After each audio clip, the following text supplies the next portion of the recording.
అసలు మనం ఇచ్చే స్పీచెస్, మనం చెప్పే ఎమోషనల్ మాటలు, లేకపోతే జీవిత సత్యాలు, లేకపోతే వేరే వాళ్ళకి మనం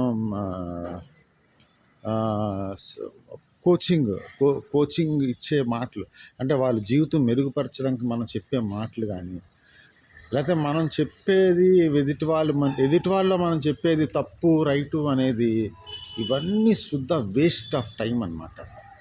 యాక్చువల్లీ ఇదొక వ్యాధి. మనకి మనం మార్చుకోకుండా ఎదుటివాడిని మనం మార్చడానికి ప్రయత్నించడం అనేది the biggest disease in entire universe. నాకు అర్థమైంది.